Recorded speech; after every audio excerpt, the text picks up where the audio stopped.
not sure where my husband was. When you were a family, you just be out. But I walked out the room and I walked to a hallway, and this hotel had big windows. I went to a window and I was just looking. And I said, wow, how can I jump out this window?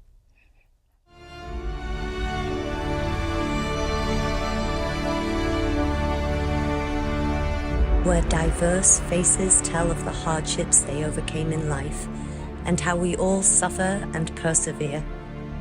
United by shared resilience, we celebrate and capture those brave enough to share their personal stories of life experiences.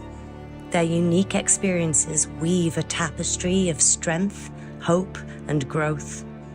So, my name is Marvette Whitaker Jenkins. I am a mother of 4 young men and 10 grandbabies. I grew up in Washington, D.C., Southeast. My mother, Queen Whitaker from South Carolina, Bowman, South Carolina, and was raised by my stepdad, which Harvin Irick, also of Bowman, South Carolina. I'll say my early childhood influence basically was the love of my family. My family is who influenced me to be a woman, a respectful a child first, that led to become a respectful adult, and then a respectful woman and a good mother. Started with my grandmother and my grandmother's sisters. That was always very, very loving. We didn't see them a lot. We made a lot of trips to South Carolina, but even my grandaunts always treated me as a grandchild. That has been a major influence of the same love that I always wanted to betray to my sons, my nephews, my cousins, and just the people that I was surrounded by. In my younger child growing up in Southeast, it wasn't always bad. It made me strong. Being young, it was normal. We had a lot of working families in our community. What people see now is what we didn't see when we were young. It was almost like even our community, the neighborhood, it was like family. That's when, other parents were able to snatch you up. That doesn't exist anymore, but like they used to say, it takes a village to raise a family. And that's what we had in those, what people will call them, I'll say ghetto neighborhoods, if that's what some people consider them as. But for us, it was living. We were never into name brand things. Of course, they were going to always make sure we were well dressed and cleaned. My dad would buy things. I remember my dad buying us these expensive boots for Christmas, and me and my sister, Sonia. But we convinced my dad to buying us 2 pairs of boots a piece, which was called Agnes boots back then. And this was probably in the early 80s and mid 80s, I'll say, and 2 pairs of Agnes shoes. And when my mom got home, she said, that's not happening. She actually took us to the store to take 1 pair of those back. And me and my sister cried for about 2 days. But my mom didn't care. But I know my dad would give us anything that we had asked for with my mom's permission. But my mom was just a little more, I'll say, conservative. She has never been, one of those flamboyant women. But my mom, of course, always kept herself up, always worked, but she was just very, I'll just say, relaxed kind of, and quiet. I know she loved her family, much. Growing up, we spent lots of time with our family, even the family that was here in, D.C. and Maryland with us. We spent lots of Sundays after church at my Aunt Ellie's house with a lot of my mom's first cousins. It was family for us. It was always family first.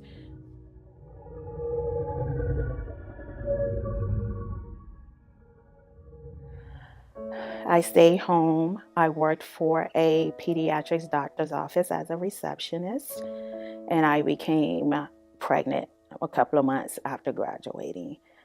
I worked for a long time until I was put on bed rest.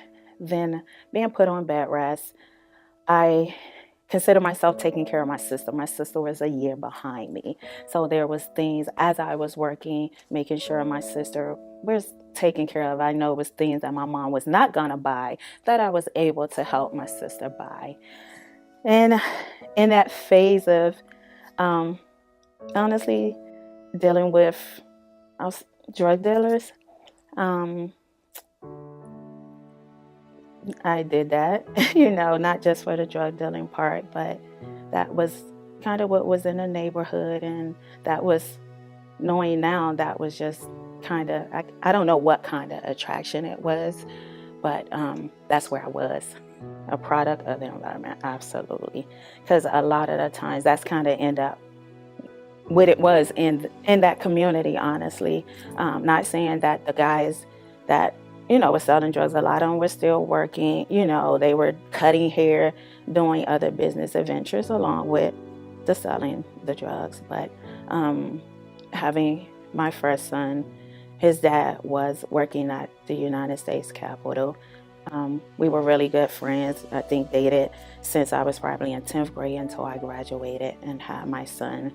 And then I found another interest after having my first son, with a gentleman who was Panamanian, and I had my second son. And then in the midst of those times, I was going to different trade schools because my mom was persistent on, you're gonna do something. So I did a lot of trade schools, a lot of tech trade schools that they were offering in DC at the time. Medical assistant, 10-key calculator, all of those different kind of programs. Having my sons in daycare. After Angelo, my second son, was born, I just kind of played around, which my parents was really, really unhappy. Honestly, I didn't know at that point what was for me or what I wanted to do. I had my third son, TJ. My first two sons are actually a year and 5 days apart. And then I have my third son, TJ and Angelo, are a year and some months apart. But I did have my 4 boys kind of back to back. But my third son, TJ, I met TJ dad in Bowman, South Carolina, where my mother is from. And actually, he ended up being my husband, but I met my husband in Bowman, South Carolina, and that was like 1990 actually, Bowman, South Carolina, through one of my cousins. Our families were pretty much raised together. My mom knew my husband's dad the majority of their life. They went to elementary, junior high, high school together. I knew they knew of each other, didn't know how extended it was, but our families were from the same part of town in South Carolina. After having my third son, me and my husband, so we ended up moving in together once my third son was born. We ended up having TJ. 11 months later, had Tyrell.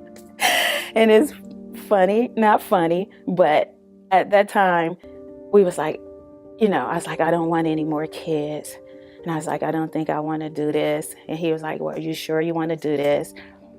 We went all the way to New York for me to have an abortion. And they said that I was too far along. I said, okay. So we got on a bus and we came back. And, after that, I said, thank God. So, because I looked at doing things for other reasons, not just for the place that I was in. It has been going on probably 3 years that I pretty much haven't done anything, other than being a mother and a girlfriend. I'll say that. Came home, and then I was like, okay, this what it is, and this what we're gonna do. I am so grateful to have my boys.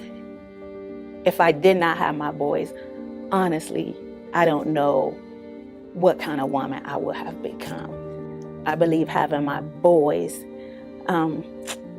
allow me to sit down and think, take time out and say, okay, what are you going to do now? My boys definitely helped me get myself together.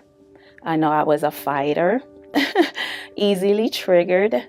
I know I didn't want to go to jail because I didn't want nobody else to take care of my sons. It was a point where I did a little selling drugs myself. And my mom was like, no, we're not doing that.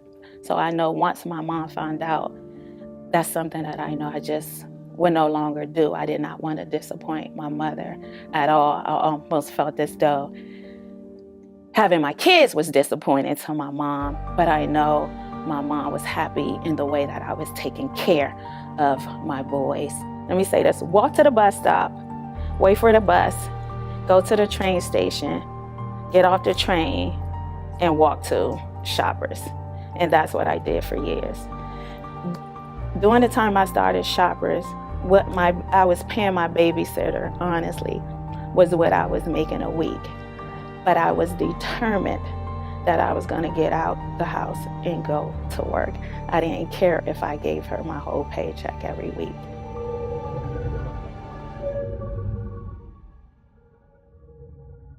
So my career ended up being on track.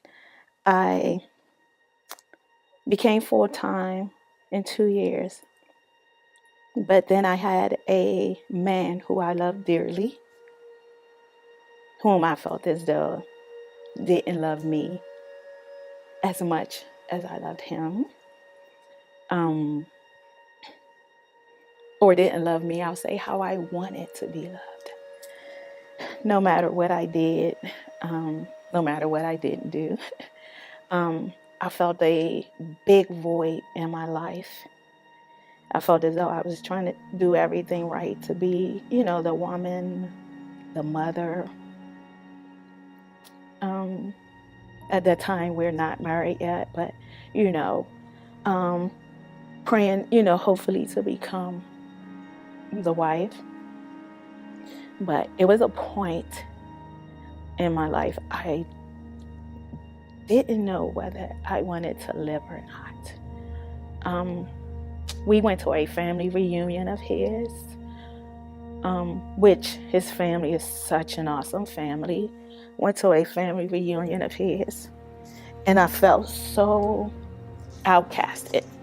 I felt as though it was so many times where he almost made me feel as though I didn't exist or I was nowhere in the room.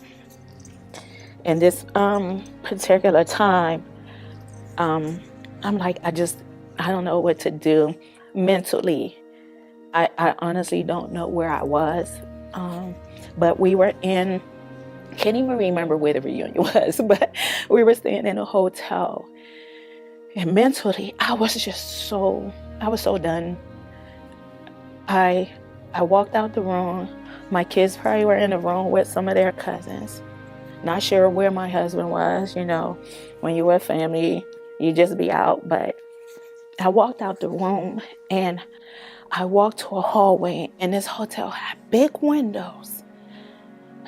I went to a window and I was just looking. And I said, wow, how can I jump out this window? And I just sat there. I stared. I said, if I jump out,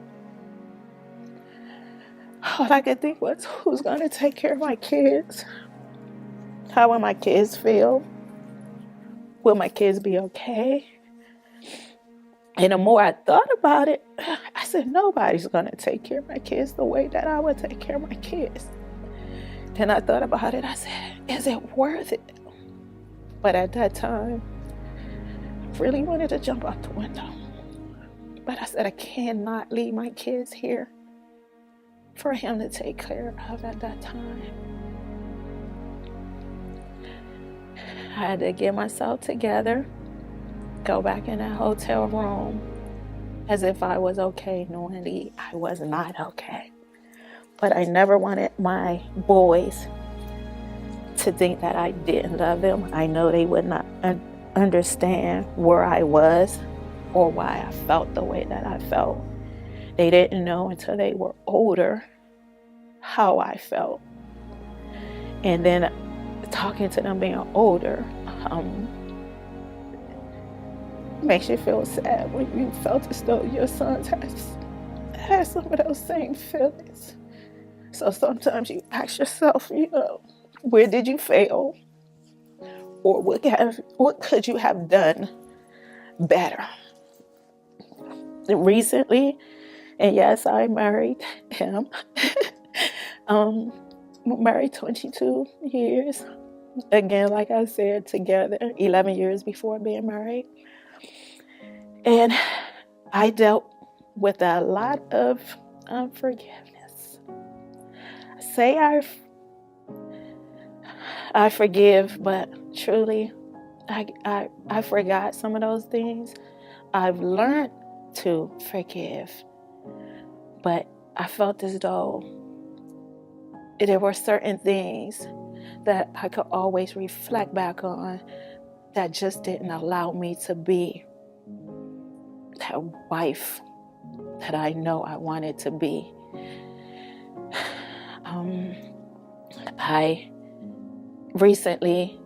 I become a widow in 2.5 years. And one thing I've learned is though, if you love somebody, love them. Tell them. Everybody loves differently. Sometimes find somebody to talk to. Sometimes some people may just need someone to listen.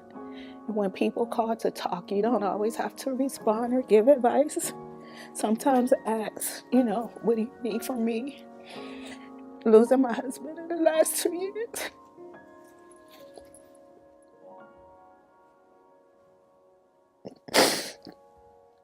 It's been a major change in my life. It hurt me more than I really thought it would. I know I always loved him. That's why I dealt with a lot of the things that I dealt with, because of the love that I had for him, not because of the love he had for me. But I still felt as though I had some pushback on truly, truly loving him the way that I wanted to, because of what we dealt with in the past. But not having him here made me wish that I could just do a lot of the things all over again. But we live.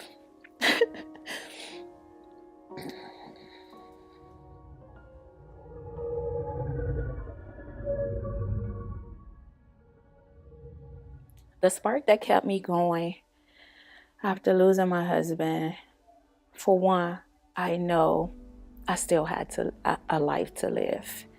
I'm a true believer in God. And I said, I know God had my back. Even though I didn't feel strong enough, there was times I didn't, want to leave home, but I know I had a life to live. I know I had my boys, even my boys being grown. I know that, my mom depended on me. I know I have my grandkids who I love to do things with. And I know I had to get through this. And I kept going. I kept praying. I had my church family to depend on. This happened in the midst of COVID. So it was times the church, was not open. There's a time that, I watched church started watching online. But I had my family that will always call to check up on me.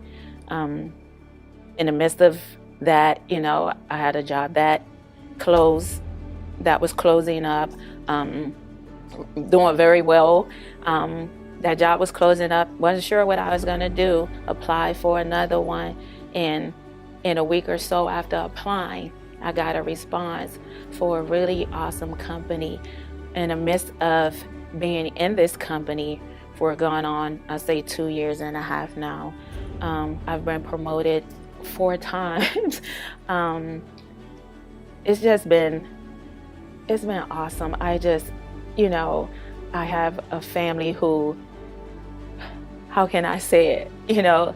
They'll leave you alone for a little bit, but not for long. I have a family that, again, that loves, and they do love hard. So, they're gonna check on you. And I'm grateful for that. I'm just so grateful. Looking back at my past, I will be more honest with myself. I believe through most of my life, I was not honest with myself. And that's one thing that I would advise for anyone.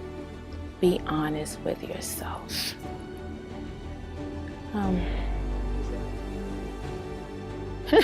Not doing things for the sake of somebody else's happiness.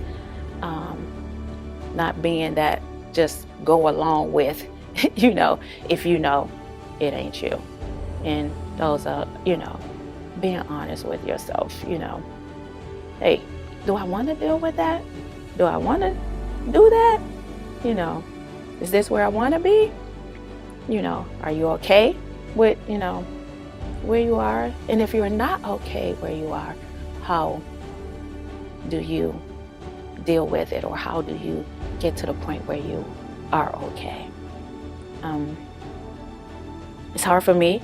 I just never see myself as just being a deep thinker, because I always, I've done a lot of things or not said a lot of things to make others happy. I've never felt as though I wanted to hurt people's feelings. And I'll say that in becoming older.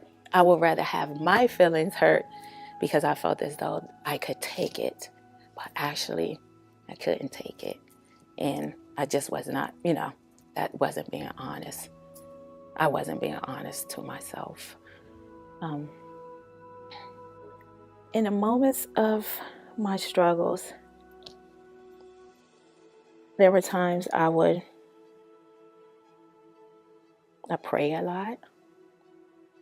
I used to have a problem with shopping. Not to say that helped with my struggles, but that was a form of dealing with, my struggle.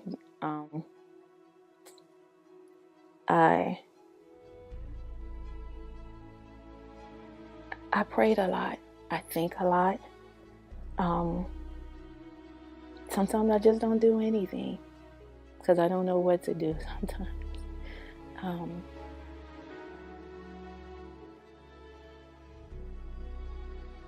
I think sometimes staying still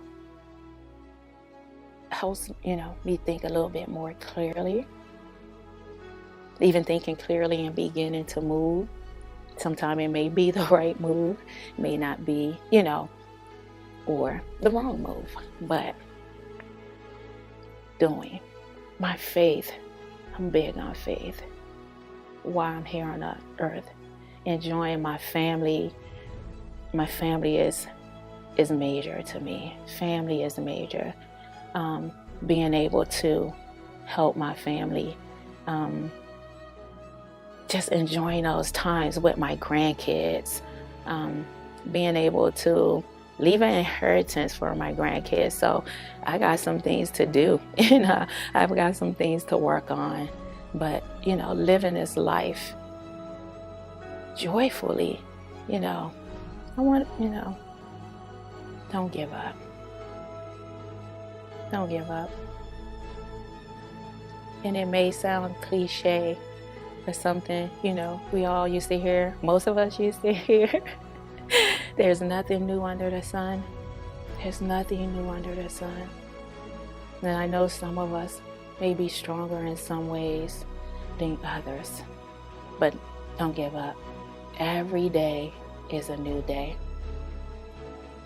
And if you are able to get up, open your eyes. If you're able to open your eyes, it's a new day. You can always change things. Some people changes are quicker than others, but every day we can do something different. I would just say don't give up. Never give up. If you're here for a purpose. And I stand on that, true believer. For everybody that's on this earth existing, there's a purpose for your life. My name is Marvette, and this is my story.